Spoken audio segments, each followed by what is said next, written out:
dit menti, c'est bon, c'est pas vrai. Mais qui j'en bagarre la passé? Widzana fait sur Haïti, il était en compte avec Melova, and then li fini, li descend kay Damna. Damna gen 3 petites avec Maril. Mais depuis là, Widzana vini, li dit Damna, est-ce que li envie fait twissom, est-ce que Maril a d'accord? Damna dit non, li pa nan bagay twissom. Li tan le Damna parti, and then li entre dans chambre nèg la, et al fait bagay. Le Damna vin joindre yo a fait bagay, li dit c'est nèg la qui te mayen.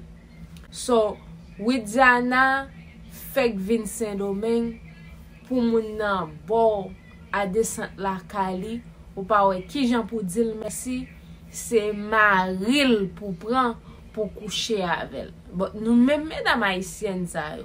Est-ce que son prend nous prend non seulement Widzana coucher à nèg la, li ta bay fi a chance pour yo replanifier vie yo pour yo retourner encore. Widzana prend nèg la, li sauver avec nèg la l'enferme en ti chambre kay ensemble nèg la pour le rete. So li kite Damna avec 3 petites pour Damna occuper et puis le prend nèg la pour li.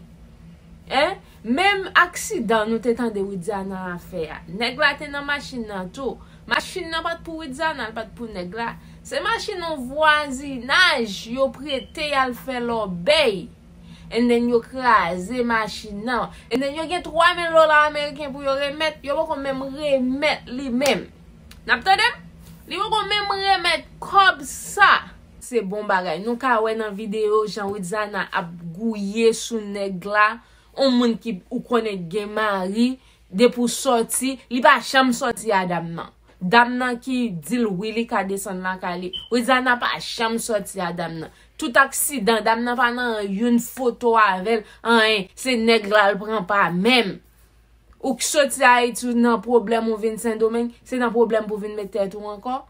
Eh bien, ou gon problème. Et ça m'a posté au cas côté Widzana gouillé sou nèg la. Nèg pas pour ou kay moun nan kon sa pour les amari moun yo. Eh ben c'est nèg ou c'est Haïti te sot avec.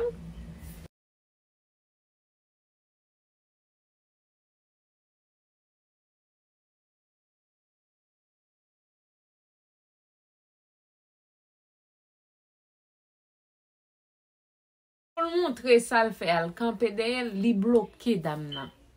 Li quitte zone côté le terre avec Damna avec Maril nan kala koun yal fait nèg la al enfermer on l'autre kay pour yo rete. Bon est-ce que c'est pas bagay actionné ou fait?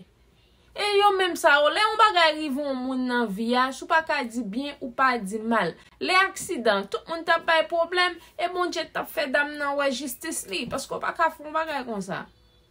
Pour venir nan kay moun nan, pour pas ouais qui ça pour faire. C'est ma divine ou a forcé moun nan fait. Et ou moun nan gen 3 petites, ou moun nan gen Maril. So tant pour pas prendre nèg la ou pour te demander le fait twissom. Après tout service li fin ran nou li bon côté pour rete gratis. C'est Maril ou lever avec ou aller.